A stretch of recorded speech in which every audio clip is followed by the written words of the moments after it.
중소기업을 운영하는 김 사장. 최근 차명 주식 때문에 경영권을 빼앗길 뻔했습니다.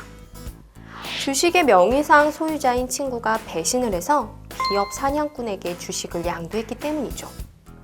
다행히 경영권을 지켰지만 이런 일이 또 생기지 말란 법은 없습니다. 이를 근본적으로 막으려면 정관을 바꿔야 한다는데요. 도대체 어떻게 바꿔야 하는 걸까요? 안녕하세요. 미래에셋생명 이혜진 샘사입니다. 국가의 헌법이 존재하듯 법인에는 정관이 존재합니다. 즉, 정관이란 법인을 운영할 때 필요한 규정들을 적어놓은 것인데요. 법인에서 발생하는 모든 사항은 정관을 근거로 처리해야 합니다. 이렇게 중요한 정관은 상법을 근거로 합니다. 그래서 상법이 개정되면 당연히 정관도 바꿔야 하는데요. 그러나 설립 때 만들어진 정관을 그대로 사용하는 경우가 대부분입니다. 이번 강의의 목표는 법인에서 정관의 역할이 얼마나 중요한지에 대해 알아보고 상법 개정 내용을 정관에 반영하지 않은 법인들에게 어떤 컨설팅이 필요한지 알려드리는 데 있습니다. 정관 컨설팅은 크게 6가지 체크 포인트가 있는데요. 고객분들의 정관을 보고 다음에 6가지 내용이 있는지 확인하신 후 만약 없다면 정관의 내용을 추가하는 정관 변경의 절차를 도와드리면 되는 것입니다. 첫 번째, 주식 양도 제한 규정입니다. 앞서 말씀드렸던 김 사장의 경우가 이 규정이 필요한 대표적인 사례인데요. 원래 주주는 자신의 주식을 타인에게 자유롭게 양도할 수 있죠. 하지만 정관에 주식 양도 제한 규정을 만들면 이사회의 승인 없이 주식을 타인에게 양도할 수 없습니다. 이 규정은 특히 차명 주식 때문에 필요합니다. 차명 주식이란 주식의 실제 소유자와 명의상 소유자가 다른 주식을 말하는데요. 법인들 중에는 여러 이유로 이런 차명 주식을 갖고 있는 경우가 많죠. 주식의 실제 소유자는 법인의 대표지만 명의상 소유자는 직원이나 지인인 경우가 꽤 있습니다. 이러한 차명 주식들은 차명 주주와의 신뢰가 깨질 경우 심각한 경영상의 위협이 될 수 있는데요.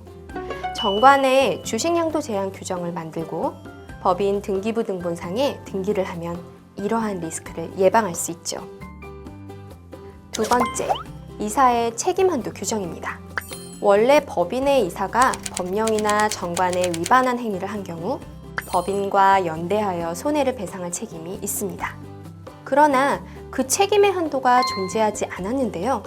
지금은 상법이 개정돼서 이사의 손해배상 책임의 한도를 1년간 보수액의 6배로 정관에 규정할 수 있습니다. 세 번째, 중간 배당 규정입니다. 원칙적으로 배당은 1년에 한 번 결산 이후에 하는 겁니다.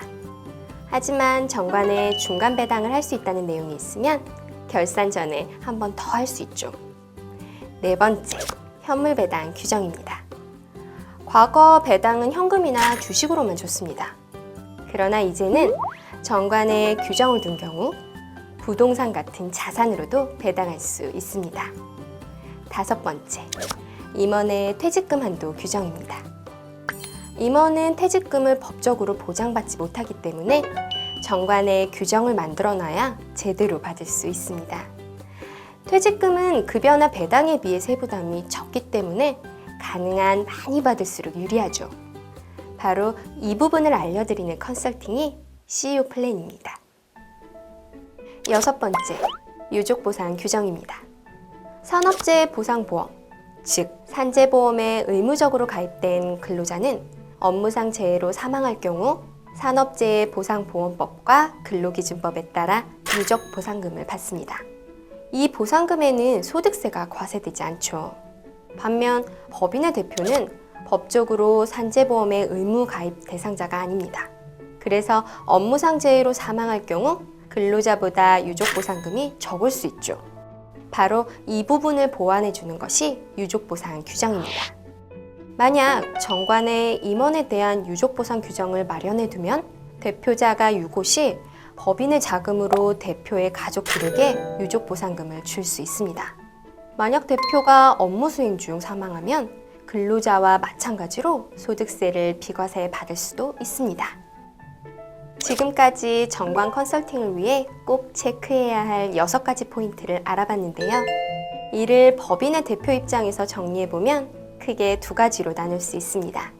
우선 임원퇴직금 한도와 배당에 관련된 규정은 법인의 자산을 효과적으로 활용하기 위한 규정이고요.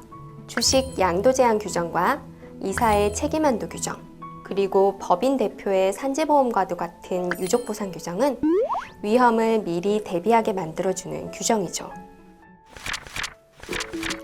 정관 컨설팅은 법인 영업의 시작과 끝이라고 불립니다. 법인 영업의 큰 축이 CU 플랜과 유족 보상이 정관의 규정을 만들면서 시작되기 때문인데요. 그 외에도 앞에서 말씀드렸던 포인트를 중심으로 정관 컨설팅을 하신다면 고객분들에게 많은 도움을 드릴 수 있을 것입니다.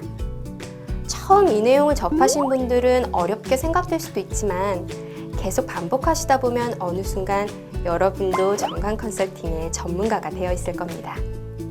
포기하지 마시고 그때까지 최선을 다해 주시기 바랍니다. 세무 컨설팅 팀의 세무사들이 도와드리겠습니다. 감사합니다.